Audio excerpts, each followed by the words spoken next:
Uning sovuq qotgan barmoqlari mening yalang'och yelkamga tekkanda, men zarracha ham seskanmadim.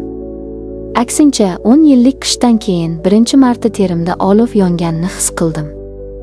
U menga shu qadar yaqin ediki, men o'z ismimni unutib qo'ydim. "Qo'rqyapsanmi?" deb pichirladi u. Men ko'zlarimni yumdim. "Yo'q. Men seni kutayotgandim", dedim ovozim qaltirab.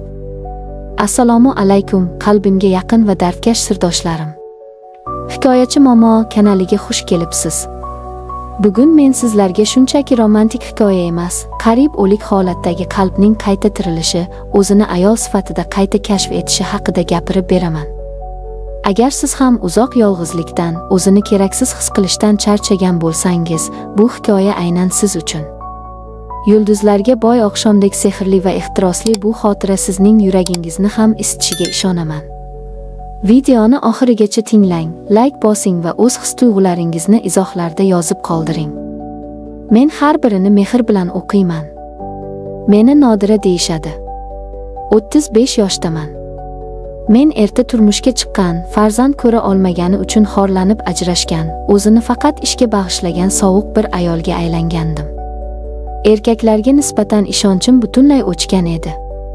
Ular men uchun shunchaki hamkasb yoki mijoz edi. Men qalin zirh kiyib olgandim.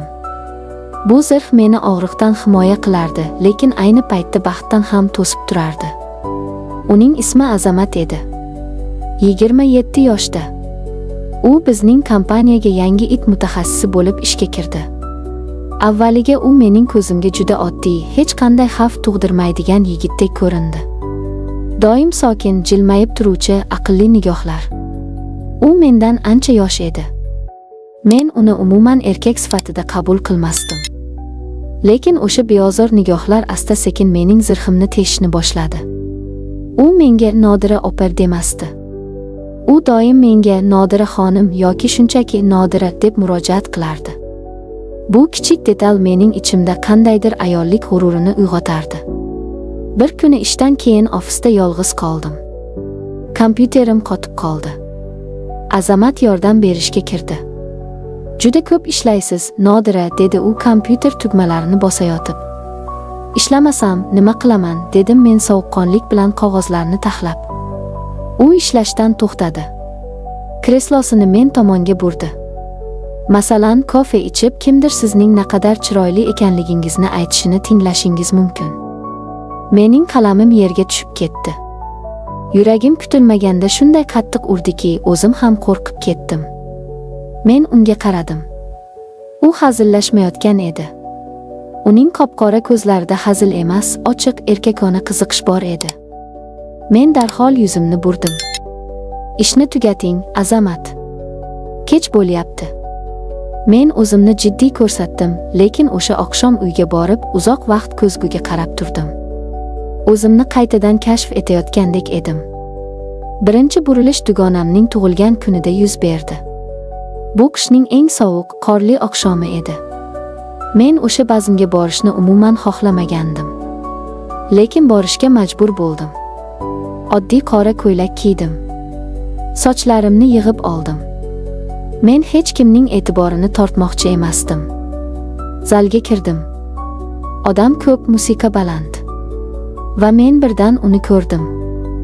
Azamat. U ham dugonamning uzoqroq qarindoshi ekan. U to'q ko'k kostyumda shunday kelishgan ediki, men qotib qoldim. U meni birinchi bo'lib payqadi. Uning yuzi yorishib ketdi. U odamlar orasidan yorib o'tib, to'g'ri oldimga keldi. "Sizni bu yerda ko'raman deb o'ylamagandim", dedi u ko'zini mendan uzmay. "Men ham", dedim men biroz nafasim qisib. U qadahini mening qadahimga urdi.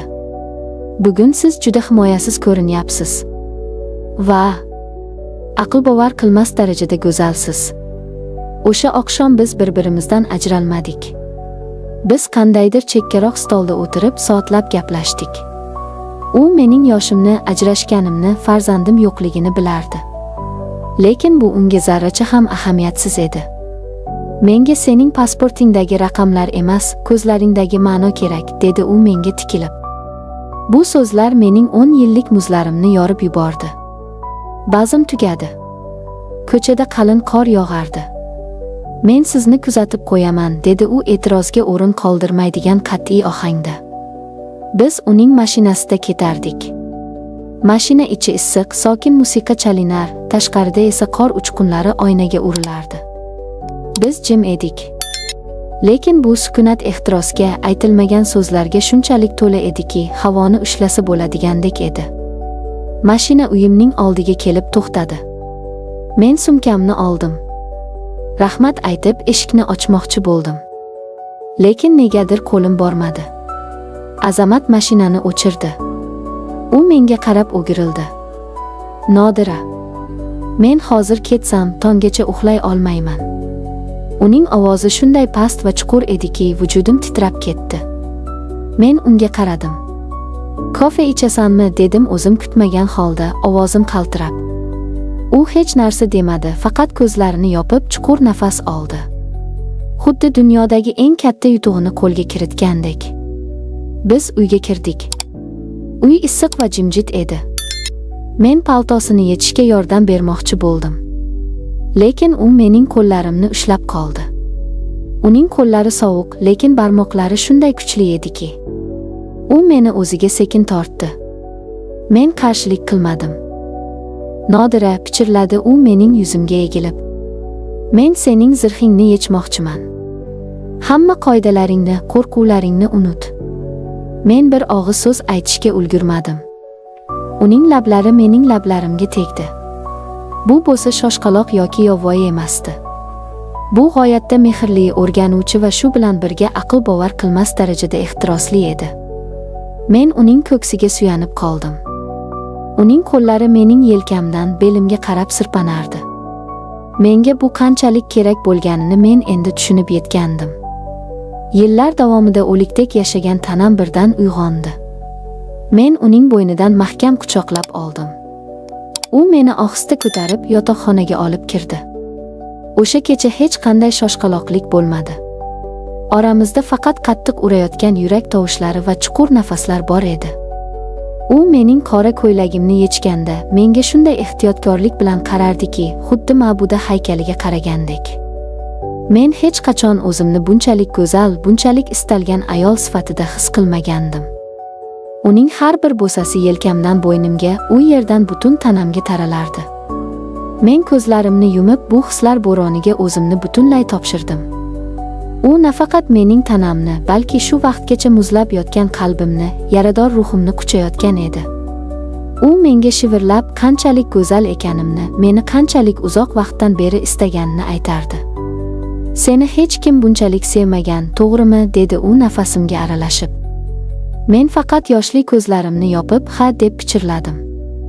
O'sha tunda men ayol bo'lib qayta tug'ildim. Men barcha yosh bilan bog'liq komplekslarimni, o'tmishdagi omadsizliklarimni devor ortida qoldirdim. Men bor-yo'g'i sevishni va sevilishni xohlaydigan oddiy, ojiza ayol edim. Ertalab tong otganda men qorli derazadan tushayotgan yorug'likdan uyg'ondim. Azamat yonimda yotardi. U uyg'oq edi. U mening sochlarimni silab menga qarab jilmayib turardi. Xayrli tong, mening hayotim, dedi u peshonamdan o'pib. Men uning ko'kragiga boshimni qo'ydim. Yuragim shu qadar xotirjam, shu qadar sokin ediki. Men endi qo'rqmasdim. Meni nima kutayotgani, odamlar nima deyishi meni qiziqtirmasdi. Men o'sha kecha haqiqiy baxtni topgandim. Bu shunchaki bir kechalik ehtiros emasdi. Bu mening o'zimga bo'lgan ishonchimni qaytargan, meni o'z-o'zimga mehr qo'yishga o'rgatgan buyuk qaytish edi. Ba'zida insonning hayotini o'zgartirish uchun yillar emas, bitta sovuq qish oqshomi, bitta issiq quchoq va bitta chin dildan aytilgan "sen go'zalsan" degan so'z kifoya qilar ekan. Azizlarim, hayot har doim ham bizga oson bo'lmaydi. Lekin hech qachon o'z qadringizni, ayolligingizni yashirmang. O'tmishdagi xatolar yoki og'riqlar sizni kelajakdagi baxtdan to'sib qo'yishiga yo'l qo'ymang. Ehtiros va sevgi yosh yoki vaqt tanlamaydi. U o'zi xohlagan vaqtda qalbingiz eshigini taqillatadi. Asosiysi, o'sha eshikni ochishga qo'rqmang. Sizning hayotingizda ham shunday muzlarni yoritib yuborgan tasodifiy mehr bo'lganmi? Yuragingizni qayta uyg'otgan lahzalarni izohlarda men bilan bo'lishing. Biz bir-birimizga dalda bo'lamiz.